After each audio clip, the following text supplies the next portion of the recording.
सबसे first conditional probability को पढ़ेंगे। Conditional probability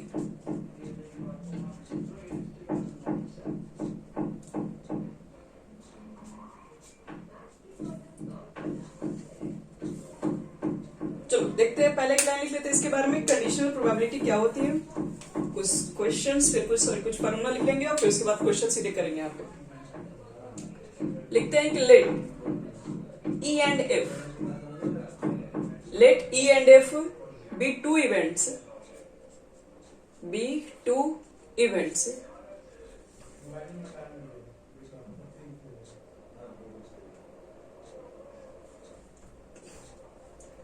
two events with random experiment.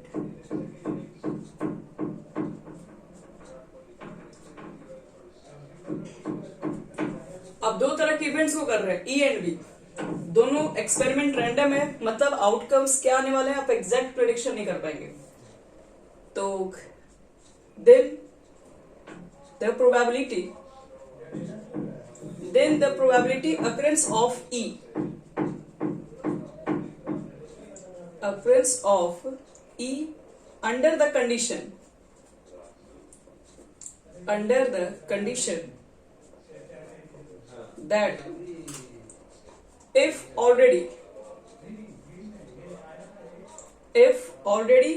occurred and PF not is equal to 0 is called conditional probability.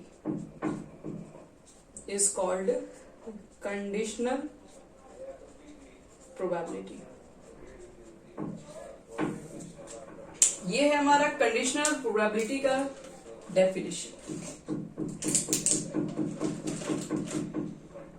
चलो, it is denoted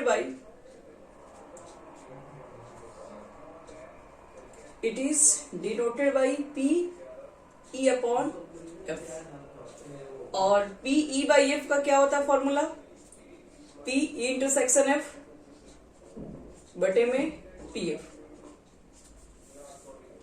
यही होता है conditional probability, where PF not is equal to 0। ध्यान रखना।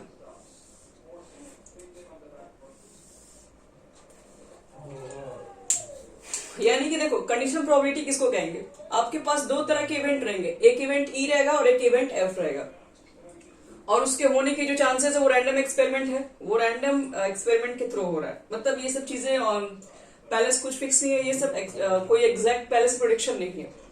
और कह रहा है कि then the probability occurrence of E under the condition that F already occurred, मतलब E प्रोबेबिलिटी आपको निकालने के लिए कहा गया है, जिसमें F जो है वो प्रोबेबिलिटी, मतलब F जो इवेंट्स है वो पहले हो गया है। F इवेंट ऑलरेडी अकर्स है, जिसपे से आपको निकालने के लिए क्या दिया गया है कि P अंडर द कंडीशन, मतलब आपको प्रोबेबिलिटी निकालना तो E का है, लेकिन उस कंडीशन पे बताना जिसमें F पहले हो चुका है।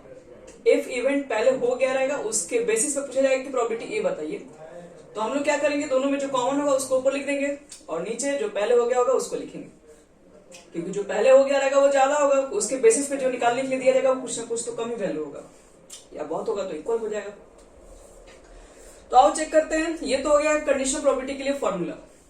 अब इसके अंदर कुछ प्रॉपर्टीज प्रोबेबिलिटी के बारे में ये भी हम लोग जानते भी हैं, और थोड़ी बहुत फॉर्मूला 11th क्लास से भी ले रहे हैं, क्योंकि सब कुछ अच्छा रहेगा तभी जाके इसमें हम आगे उसका अच्छा यूज कर पाएंगे हम लोग इसमें। जैसे प्रोबेबिलिटी हम लोग निकाल रहे हैं, कभी भी प्रोबेबिलिटी अगर निकालने जाए, चाहे E बाई F निकालें चाहे कोई प्रोबेबिलिटी निकालें, उसकी वैल्यू हमेशा 0 से ग्रेटर और 1 के बीच में ही रहती है। ये पहली बात, ये तो सबको पता होना चाहिए, क्योंकि प्रोबेबिलिटी हमेशा इसके बीच में ही रहेगा। सेकंड देखो, अगर हम लोग P A यूनियन B निकालें, तो ये हम लोग 11th क्लास में पढ़ते हैं, P A plus P B minus P A intersection B होता है, ये फॉर्मूला। और अगर कोई हमसे ये पूछ ले P A यूनियन B और बटे में F करके,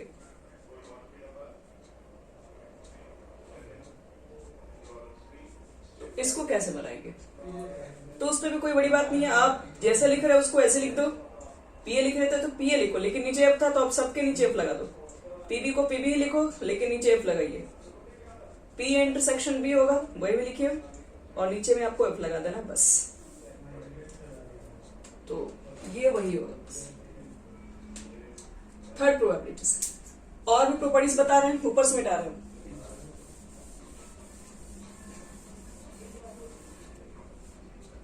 देखो प्रॉपर्टीज नंबर 4 में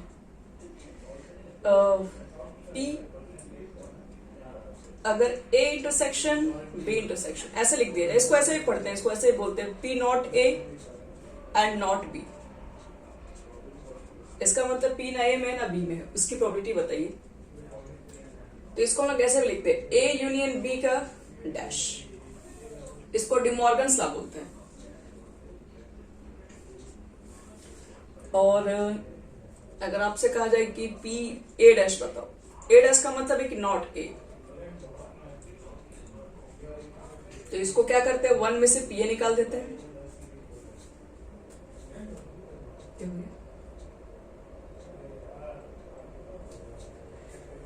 6 नंबर देखो, अगर ऐसा कोई कंडीशन मिल जाए P, देखो इसका अपोजिट मिल सकता है, A not union B not, इसको ऐसे लिखते हैं A नॉट A और not B।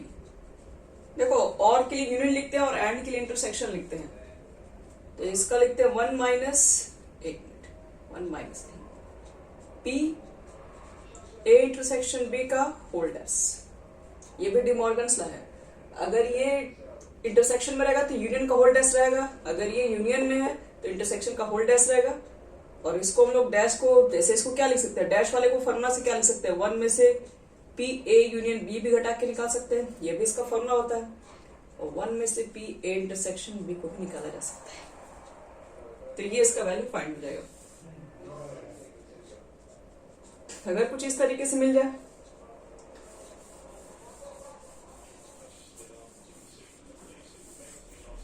P A intersection B not,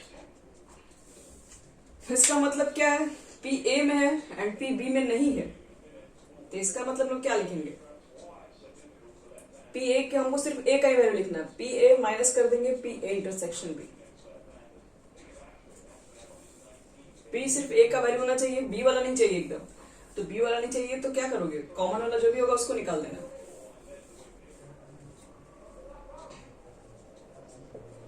और कुछ छोटी सी notes, if E and F are mutually exclusive, अगर कहीं म्यूचुअली एक्सक्लूसिव का वर्ड यूज हो रहा है तो इसका मतलब होता है कि E intersection F is equal to 5 है। E और F में कोई कॉमन नहीं है, और अगर म्यूचुअली एग्जस्टिव लिखा रहेगा तो इसका मतलब होता है कि E यूनियन F जब लेंगे तो पूरा पूरा सिंपल स्पेस आ जाना चाहिए।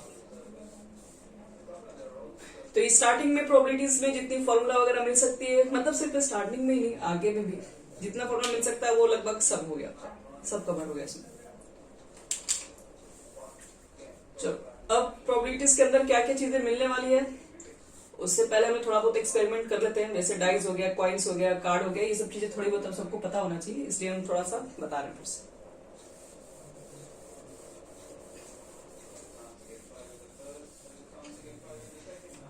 जैसे सबसे पहले आता है क्वाइन। क्वाइन के बारे में तो बचपन से सीख रहे हैं और अभी तक बहुत अच्छा हो जाना चाहिए हमारा, कि क्वाइन को अगर हम एक बार टॉस करेंगे 1 टाइम्स तो सैंपल स्पेस क्या बनेगा सर,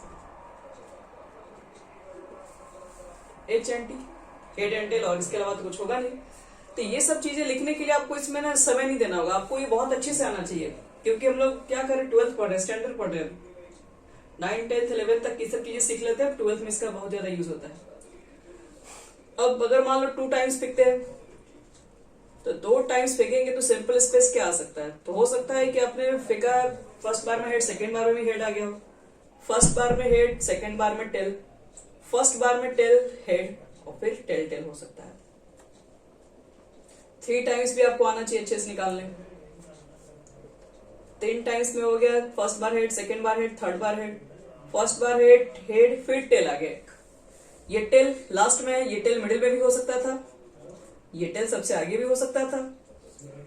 एक हेड अब दो टेल, देखो तीनों हेड वाला केस लिया, दो हेड वाला केस लिया, एक हेड वाला केस लेंगे। THT कर सकते हैं, TTH कर सकते हैं और TTT कर सकते हैं।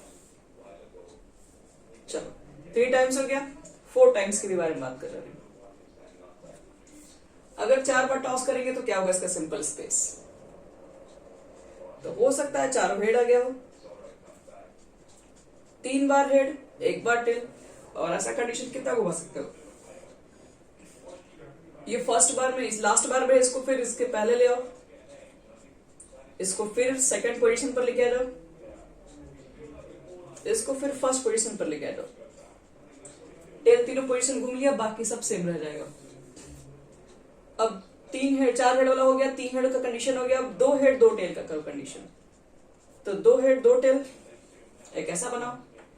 फिर क्या कर सकते हैं हम लोग हैं, हेड 2 हेड वाला साथ में है तो हम 2 टेल वाले भी साथ में भी कर सकते हैं। 2 टेल को आगे करते हैं, 2 हेड को इधर करते हैं। फिर एक हेड एक टेल और एक हेड और एक टेल कर सकते हैं। ये अपोजिट भी कर सकते हैं, टेल हेड टेल हेड। अब देखो दोनों हेड को साथ में रखें, पहला कंडीशन में एक टी के बीच में रखें। अब हम क्या करें कि दोनों हेड 2 टिक के बीच में रख रहे हैं, जैसे कि दोनों हेड 2 टिक के बीच में रखो, बीच में नहीं साइड में, और इस तरह से हम इसका अपोजिट भी लिख सकते हैं। तो इसमें क्या होता है, 6 कंडीशन बनता है। 2 हेड 2 टेल वाला कंडीशन लेके चलोगे तो 6 कंडीशन, 1 2 3 4 5 6। अब क्या करोगे, एक हेड और 3 टेल लेके आओ, ये 4 में हो गया। फिर इसको इधर लेके आ जाओ, फिर इसको थर्ड पे लेके आना होगा, और सबसे लास्ट में भी लेके आना पड़ेगा। और लास्ट कंडीशन में क्या करेंगे, चारों टेल लिख देंगे बस। ये टोटल 16 कंडीशन होता है इसमें। हम शॉर्ट में जानना चाहते हैं कि हमारा आउटकम्स टोटल कितना होगा, तो क्या लिखेंगे, पहले देख लेते हैं इसमें कितने फेजेस होते हैं। तो जितने आउटकम्स होंगे उसके आउटकम्स के पावर लिख दो, कितने ट्रायल कर रहे हो, कितने टाइम्स उसको फेंक रहे हो, इसके ऊपर डिपेंड करता है। जैसे आउटकम्स क्या है, क्वाइन में हेड और टेल 2 ही आउटकम्स होते हैं, 2 लिखो। एक बार फेंकोगे तो पावर 1 यानी कि 2 आउटकम्स होते हैं, 2 ही होते हैं, लेकिन 2 बार टॉस करोगे तो कितना आ जाएगा, 4। ये 4 लिखा हुआ है। आउटकम्स 2 ही होते हैं, लेकिन ये 3 बार टॉस किया गया है, 8 1 2 3 4 5 6 7 8। और आउटकम्स 2 ही होते हैं, हेड या टेल, लेकिन 4 बार एक्सपेरिमेंट करोगे तो 16 आ जाएगा। तो ये सारा हेड एंड टेल 5 बार फेंको, 10 बार फेंको, जितना बार फेंकना फेंकिए, लेकिन आपको मैक्सिमम 4 बार तो बहुत अच्छे से आना चाहिए। चलो इसके बाद देखते हैं हम लोग, क्वाइन तो हो गया सारा। क्वाइन के बाद होता है हमारे पास डाइस। डाइस से भी क्वेश्चन रहेगा।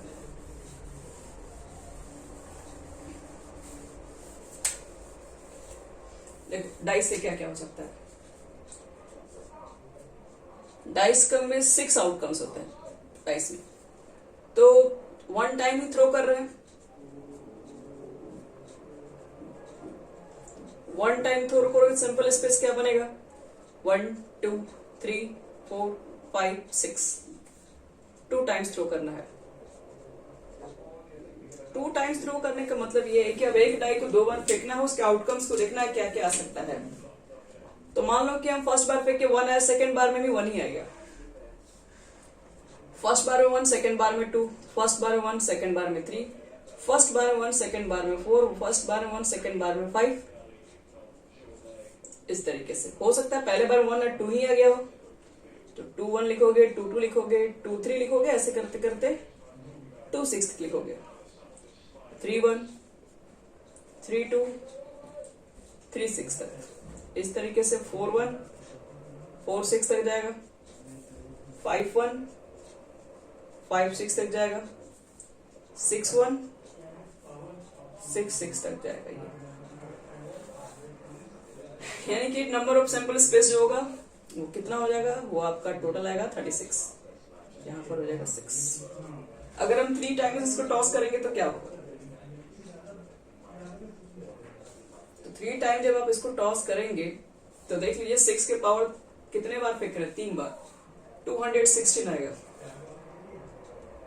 अब वो कैसे आएगा आपको एक आइडिया दे सकते हैं। मैं 1 1 1 पहले बार में तो तीनों सेम आ गया, दूसरे बार में 1 1 2 लिख देना, 1 1 6, पहले तो 6 इसी में लिख गया। अब इसको देखो 1 फिक्स रखो अभी यहाँ पे। अब क्या कीजिए आप यहाँ चेंज कीजिए, 1 2 कर दो, फिर यहाँ 1 लिख दो, फिर 1 2, फिर यहाँ फिर 2 लिखो, 1 2 तो फिर 3 लिखोगे, ऐसे करते करते आएगा। अभी 2 चेंज हुआ, अब इसी में 6 तक आएगा। अभी सिर्फ आप 1 नंबर में 6 लेके चल रहे हैं, फिर 2 नंबर वाला भी तो 6 लेके चलोगे, 3 नंबर वाला 6, ऐसे करके 6 6 6 गुणा करोगे आ जाएगा। तो ऐड करते चले जाओगे 6 बार लिख के, तो इतना ही आ जाएगा। तो ध्यान रखना 216 टर्म आता है पूरा इसके अंदर। डाइस हो गया कंप्लीट। डाइस के बाद हमारे पास आएगा अब कार्ड। कार्ड का अगर आपको अच्छा इन्फॉर्मेशन है तो फिर क्वेश्चन बना सकते हैं फिर हम लोग।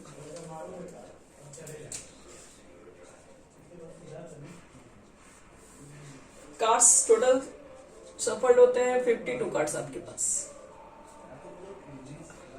और जिसमें एक डायमंड जैसा जैसा जो रहता है हम उसी के अकॉर्डिंग बनाते हैं। डायमंड होता है बच्चे लोग रेड कलर का, ये रेड कलर का डायमंड, रेड कलर का आपका हार्ट भी इसमें होता है।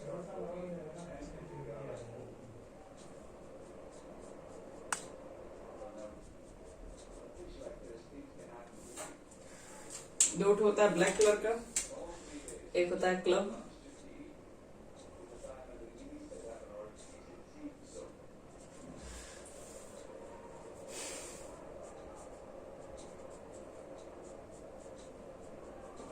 और एक होता है आपके पास स्पेड।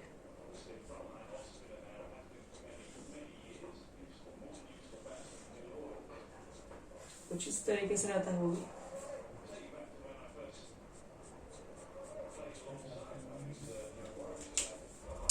चलो ये है 4, इसमें 2 रेड कलर का, मतलब डायमंड इसका नाम हम लिख दे रहे हैं, डायमंड हार्ट, इसको बोलते हैं क्लब, और ये हमारा स्पेड। डायमंड में क्या क्या आता है, तो A 2 3 4 5 6 7 8 9 10 J Q K। ये जो 3 कार्ड होता है J Q K, इसको बोलते हैं फेस कार्ड, क्योंकि इन लोग का चेहरा होता है, शकल के साथ इन लोग आते हैं। जितने नंबर इसमें देख रहे हैं सेम नंबर इसमें भी होते हैं, लेकिन कितने हुए यहाँ से यहाँ तक 10 तक, 10 3 13, 13 कार्ड तो इसमें हुए, 13 इसमें भी सेम होंगे, इसमें भी वही चीजें सेम सब में होते हैं, ये चीजें सब में रिपीट होगा।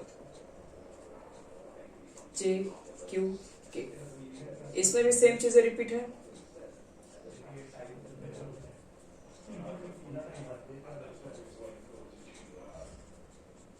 लिख दे रहे, J को बोलते हैं जैक, Q को बोलते हैं क्वीन, और इसको बोलते हैं किंग, इसको बोलते हैं एस, एक का ही इसको बोलते हैं। 13 इसमें सब में 13 है, सबको मिला दोगे 52 कार्ड्स टोटल। अगर कहा जाए कि रेड कार्ड कितना है, इसमें 13 इसमें 13 26 टोटल। ब्लैक कार्ड निकालेंगे अगर हम लोग तो कोई टेंशन, इसमें भी 26 है टोटल। फेस कार्ड कितना है, 3 3 3 3 12 टोटल। एस निकालना होगा, टोटल 4 है। तो ये हो गया प्रोबेबिलिटी में कार्ड्स के बारे में। अब हो गया प्रोबेबिलिटी में, अब सीधे स्टार्ट करने जा रहे हैं 13.1।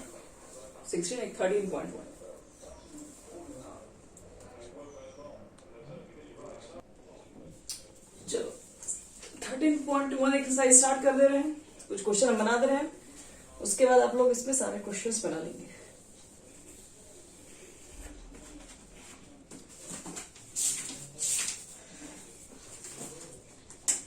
एक्सरसाइज 13.1 देखो क्वेश्चन क्या है इसमें।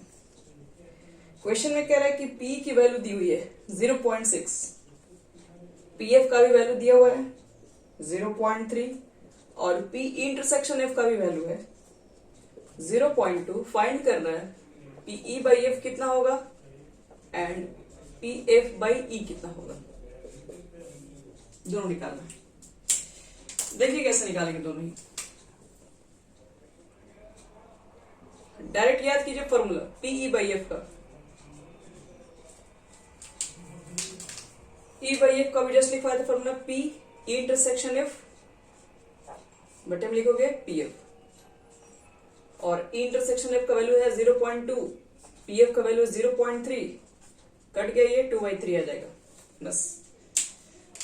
Next P F intersection E है, उससे क्या प्रॉब्लम है, एफ इंटरसेक्शन ई है तो फॉर्मूला क्या लिखोगे, ऊपर तो दोनों का इंटरसेक्शन ही लिखेंगे, तो ऊपर तो अभी वही इंटरसेक्शन ही है, नीचे होगा पीई। इस बार इंटरसेक्शन का वैल्यू देख लो 0.2 है, पीएफ का वैल्यू कितना है, सॉरी पी के वैल्यू 0.6, पॉइंट कैंसिल 1/3, तो हो गया ये हमारे पास, निकल गया। First question complete. Second question बच्चे लोग कुछ उसमें हार्ड नहीं है, सेकंड क्वेश्चन में भी आपके पास सब कुछ है, बस आपको पुट करने बस है, और कुछ करना नहीं इसमें। हम बना नहीं रहे, आपको सिर्फ समझा दे रहे हैं क्या इसके अंदर दिया हुआ है। ए बाई की वैल्यू कह रहा है फाइंड करने के लिए, तो क्या लिखोगे फॉर्मूला, ऊपर ए इंटरसेक्शन बी और नीचे पी। तो फॉर्मूला और क्या क्या क्वेश्चन में दिया हुआ है, कह रहा है कि पीवी का मान दे दिया है क्वेश्चन में 0.5 और पी ए इंटरसेक्शन बी का मान दिया हुआ है। तो आपको क्या लगता है, कुछ करना ही क्या इसमें इसको पुट कर दो, यहाँ पुट कर दो, आएगा आंसर। चलिए थर्ड क्वेश्चन बना लेना, सीधे यहाँ पर 0.32 लिख के बटे में 0.5 लिख देना, ये एक और 0 डाल देना, उसके बाद पॉइंट हटा के 32/50 कटा देना उसको। देखो थर्ड नंबर इसमें क्या कह रहा है। थर्ड नंबर हमारे पास है कि पीए का वैल्यू दिया हुआ है 0.8 और पीवी का वैल्यू है हमारे पास पीवी का वैल्यू 0.5 और पी बी बाई ए का वैल्यू दिया है क्वेश्चन में, इस पर वो 0.4 है। अब देखो फाइंड क्या करना है इसमें। First P A intersection B कितना होगा, second P A by B कितना होगा, third P A union B कितना होगा। ये सब तो बच्चा वाला क्वेश्चन है एकदम, ये तीनों का मान दे ही दिया है, पहले इसको रखते हैं हम लोग, पी बी बाई ए का पहले लिख देते हैं फॉर्मूला कितना होता है। तो क्या लिखोगे, ये दोनों का इंटरसेक्शन ऊपर लिखाता है और नीचे वही लिखेंगे जो नीचे होगा, जो पहले ऑलरेडी जो इवेंट अकर रहेगा, यानी कि ए। इसका वैल्यू है 0.4, यहां रख दो। इंटरसेक्शन का वैल्यू नहीं पता है क्योंकि पहला तो वही निकालना आपको है, तो इसको रहने दो, नहीं पता है तो छोड़ दीजिए। पीए का वैल्यू गिवन आपके पास है 0.8, क्रॉस मल्टीप्लीकेशन कर दो, आंसर आ गया। और क्या, P intersection B is equal to 0.32। अब देखो पी इंटरसेक्शन बी निकल गया तो पी ए बाई बी भी निकल जाएगा। क्यों, क्योंकि पी ए बाई बी का भी तो फॉर्मूला सेम ही होता है। पी ए इंटरसेक्शन बी ऊपर कर देंगे, नीचे पी भी लिख देंगे। ए इंटरसेक्शन बी का फॉर्मूला हमें मालूम चली गया, कितना आ गया 0.32 वैल्यू है, और पीवी का वैल्यू कितना है वो क्वेश्चन में दिया हुआ है। देखो 0.5, ये 0.5 रख देना, तो ऊपर नीचे सेम ही है, ये तो बन गया P A by B. P A union B कैसे निकालोगे, तो देखिए उसका भी हम फॉर्मूला लिखवाएं आपको, प्रॉपर्टीज में देखो लिखवाएंगे। पी ए यूनियन बी का क्या होता है formula, P A plus P B minus P A intersection B. P A का वैल्यू पुट कर दो, पीबी का वैल्यू पुट कर दो, इंटरसेक्शन जो भी जस्ट निकाले थे 0.32 आया था, रख दीजिए, सॉल्व कर दो, जो आएगा वही आंसर है। तो थर्ड क्वेश्चन कंप्लीट हो गया, मिटा रहे सीधे 4 नंबर पे आ रहा है। ये पूरा कंप्लीट नहीं कर रहे बच्चे लोग, ये तुम लोगों को क्या करना, पूरा बैठ के बनाना है सब क्वेश्चन आज। 13.1 4 नंबर में देखो क्या कह रहा है, कह रहा है कि पी ए यूनियन बी की वैल्यू बताइए कितना होगा, और बाकी चीजें क्या दिया हुआ है कि 2pa इज इक्वल टू दिया हुआ है पीबी, और ये वैल्यू है 5/13 के एक बार, तो पी ए बाई बी की वैल्यू कितनी होगी, सॉरी ये भी दे ही दिया है, पूछ रहा है कि पी ए यूनियन बी कितना होगा। पहली चीज बताओ, ये कंडीशन दिया हुआ तो यहाँ से पीए का मान कितना होगा? ये इसके इक्वल है और ये इसके इक्वल है, तो ये भी इसके इक्वल ही हो गया। तो पीए का मान निकालेंगे तो 2 को नीचे भेजना पड़ेगा, यानी 5/26। पीबी का मान कितना हो जाएगा? 5/30। ये दोनों तो हमारा हो गया। ए बाई बी भी हमारे पास गिवन ही है, तो ए बाई बी से हम क्या निकाल देंगे? इंटरसेक्शन वाला फॉर्मूला निकाल देंगे। देखो इसका वैल्यू पुट कर दो 2/5, इसका वैल्यू नहीं दिया, इसका वैल्यू निकाल लीजिएगा। पीवी का वैल्यू पता हमें है, पीवी का वैल्यू 5/13, तो 5 यहां रहेगा, 13 चला जाएगा ऊपर। क्रॉस मल्टीप्लीकेशन करो, ये ऊपर जाएगा, ये ऊपर नहीं जाएगा, कट ही जाएगा, तो 2/13 हो जाएगा। पी ए इंटरसेक्शन बी का वैल्यू निकालना क्या है? ए यूनियन बी। फॉर्मूला क्या होता है? अभी जस्ट पहले लिखे हम लोग हैं, P A union B is equal to होता है P A plus PB minus P A intersection B. Put कर देना सबका, ये वैल्यू पता ही है, इतना है, ये वैल्यू पता ही है, ये निकल गया। सब रख देना, कैलकुलेट कर दीजिएगा, ये हमारा आंसर होगा। 5वां क्वेश्चन नहीं बना रहा है, 5वां क्वेश्चन एकदम सेम है। अब सीधे 6 नंबर से आ रहे हैं, जिसमें थोड़ा सा कुछ वर्डिंग किया हुआ क्वेश्चन में।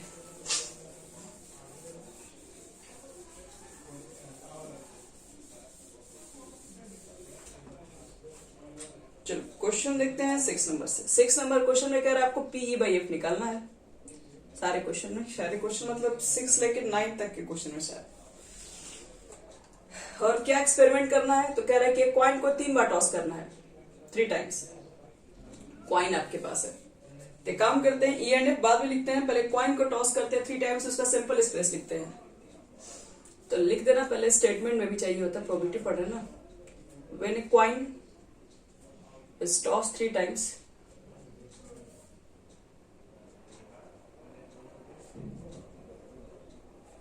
the sample space of this experiment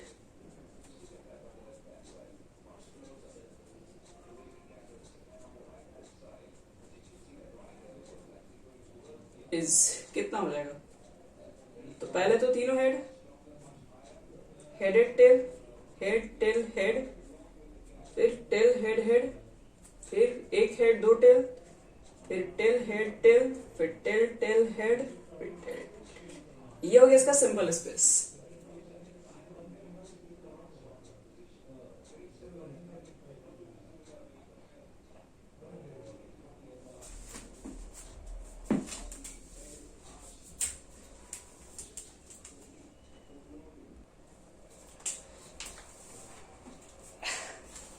देखो इसमें ई एंड एफ क्या क्या एक्सपेरिमेंट है बता रहे हैं। ई में कह रहा है कि head on third toss, third toss पर हेड चाहिए, और एफ बोल रहा है कि आपके पास हेड ऑन फर्स्ट 2 टॉसेस। और क्वेश्चन में फाइंड क्या करना है? E by F. तो इस क्वेश्चन में ना आपके पास ई एफ कुछ नहीं दिया हुआ, आपको क्या करना है? अपने से ही तैयार करना, फिर उसकी प्रोबेबिलिटी निकालनी होती है सब। तो आओ पहले ई में देख लेते हैं कैसे कैसे इवेंट्स होंगे। कह रहा head on third tosses, third toss पे हेड होना चाहिए। देखो एक यहाँ पे दिख रहा है थर्ड टॉस पे हेड, थर्ड टॉस पे हेड नहीं है, थर्ड टॉस पे हेड है, थर्ड टॉस पे हेड है? और एक और थर्ड टॉस पे हेड दिख रहा है। एफ में तो निकल गया ये कंडीशन है, ई में सॉरी इतना हो गया। एफ में क्या मिलेगा? हेड ऑन फर्स्ट 2 टॉसेस, लगातार 2 टॉस पे हेड चाहिए होगा। तो देखो तो यहां पर है, यहां पर भी है, अब तो कहीं फर्स्ट 2 टॉस लगातार 2 टॉस, बस यही होगा आपका। तो क्या निकालना है? E by F. E by F निकालने के लिए पहले तो निकालना पड़ेगा बच्चे लोग तुम लोग को इंटरसेक्शन। क्यों? क्योंकि इंटरसेक्शन तो फॉर्मूला में आता ही ई बाई एफ के। तो इंटरसेक्शन में एक ही कॉमन दिख रहा है तुम लोग को। क्या निकालना है? पी बाई एफ निकालना है। लिख दो फॉर्मूला, पी इंटरसेक्शन एफ बटे में लिखोगे पी एफ। इंटरसेक्शन मतलब कॉमन, कॉमन कितना है? एक ही कॉमन है, तो 1 लिखोगे। प्रोबेबिलिटी कैसे निकालते हैं? Number of events, number of events कितना दिख रहा है? 1। नंबर ऑफ सैंपल स्पेस कितना इसमें टोटल है? 8। पीएफ लिखोगे तो पीएफ का देखो एफ में कितने इवेंट्स है? 1 2, सैंपल स्पेस 8, कट गया 1/2। ये हो जाएगा आंसर। तो ऐसे क्वेश्चन भी है। हम आपको ई के बाद हम इसमें, ये तो फर्स्ट है, हालांकि इसमें 3 क्वेश्चन दिया हुआ है, हम जो बना भी पहला बना है, हम दूसरा भी बना दे रहे हैं क्योंकि दूसरा थोड़ा सा मेहनत है, और बाकी जो भी चीज है वो आप बनाएंगे 9 तक।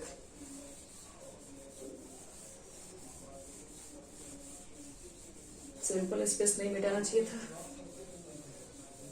आओ देखो फिर इसी क्वेश्चन में दूसरा भी बोल रहा है कि ई में कह रहा है कि आप उसको लीजिए, एट लिस्ट 2 हेड, कम से कम 2 हेड मिले, और एफ में बोल रहा है आप उसको लो at most 2 head, at most 2 head, उसकी बतानी है आपको प्रोबेबिलिटी, मतलब ई बाई एफ यहां भी निकालना आपको है। आओ इसी का मतलब समझने में बच्चा लोगों को थोड़ा टाइम लग जाता है। एटलीस्ट 2 हेड का मतलब है कम से कम 2 हेड तो लेना ही है, अगर 2 से ज्यादा हेड है तो आप ले सकते हो। तो 2 हेड वाला कंडीशन क्या था,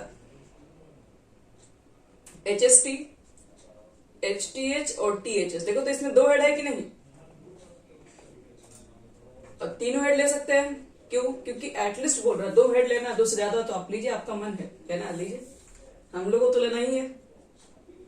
एट मोस्ट 2 हेड, अधिक से अधिक 2 हेड ही रखना है, आप मैक्सिमम 2 हेड से ज्यादा नहीं रख सकते हैं। मिनिमम आपका मन करे तो 1 भी रख सकते हैं, नहीं भी रखेंगे तब भी चलेगा।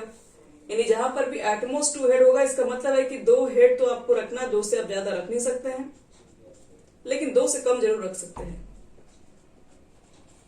यानी कि 1 हेड 2 टेल वाला भी कंडीशन यहाँ पे आएगा, ये भी आएगा और ये भी आएगा। और अगर आप नहीं भी हेड रखेंगे तो प्रॉब्लम नहीं, लेकिन 2 से ज्यादा मत रखिए, बस उसका यही कहना है। 2 से ऊपर मत रखिए, 2 से कम कितना रखना रख दीजिए। तो इसमें निकालना क्या है, PE by F.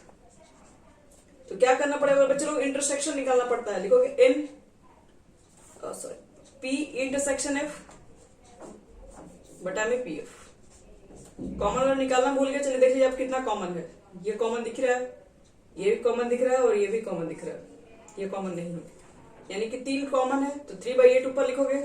PF, F में कितना है 1 2 3 4 5 6 7, यानी 7/8, यानी कि 8 कट गया 3/7।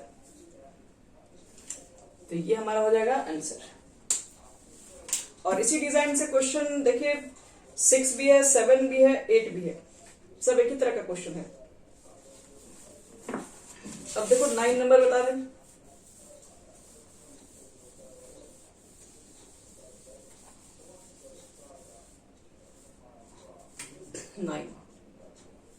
नाइन क्वेश्चन में कह रहा है कि मदर फादर एंड सन,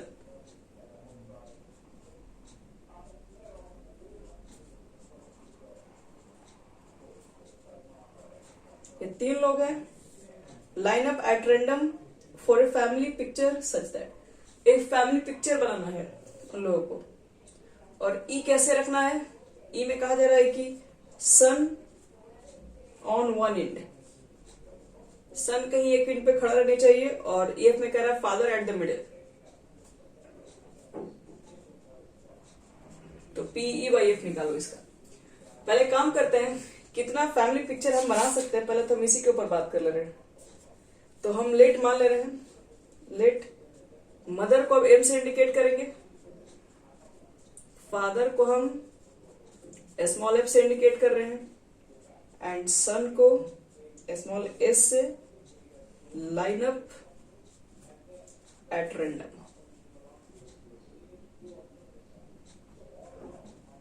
तो सिंपल स्पेस कितना हो जाएगा, आप कितने तरीके से फैमिली पिक्चर पहले बना सकते हैं। हो सकता है कि पहले फादर ही खड़े हो जाए, तो मदर एंड सन बाद में, फादर पहले खड़े हो जाए, सन और जो भी मदर है वो बाद में हो जाएगी। यानी फादर फर्स्ट पोजीशन पे, 2 तरीके से आप इंटरचेंज कर लेंगे लोग।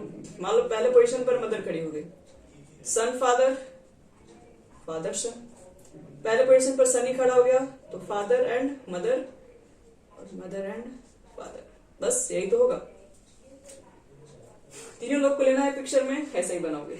ई में क्या बोलोगे, sun at one end, sun on one end. तो सन को देखो कहीं किनारे पे खड़ा है, एक यहाँ पे खड़ा है किनारे पे, एक यहाँ पे खड़ा हुआ है, एक यहाँ पर, एक यहाँ पे। 4 कंडीशन दिख रहा है। सन कहीं एक किनारे पे खड़ा हो, ना किनारे का मतलब है कि अब ये फिक्स नहीं है कि इधर से काउंट करेंगे तो इधर ही निकल आएगा, इधर से काउंट करेंगे तो इधर ही निकल आएगा। तो जहां पर भी एंड आपको दिखाई पड़ता है हर जगह आप लिखेंगे।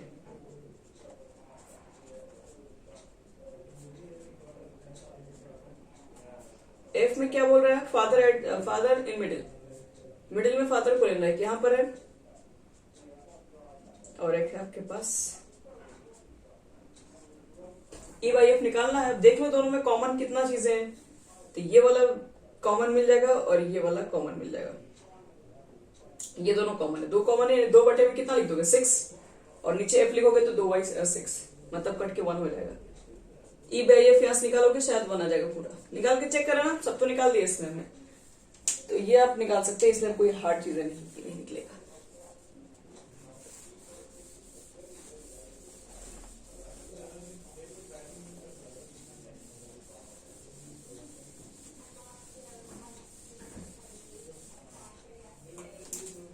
देखो इसके बाद क्वेश्चन नंबर आता है 10 में कह रहा है कि आपके पास एक ब्लैक डाई है और एक रेड डाई है, दोनों को राउंड किया जा रहा है।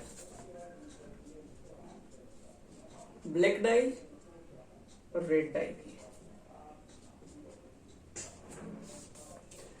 और क्या कह रहा है निकालने के लिए, फाइंड द कंडीशनल प्रोबेबिलिटी। पहले तो आपको समझना पड़ेगा इसका स्टेटमेंट, इसलिए हम क्या कर रहे हैं, इस क्वेश्चन को लिख रहे हैं ताकि आपको समझा सके। Find the conditional probability of obtaining sum greater than 9 given that the black dice resulted in a 5।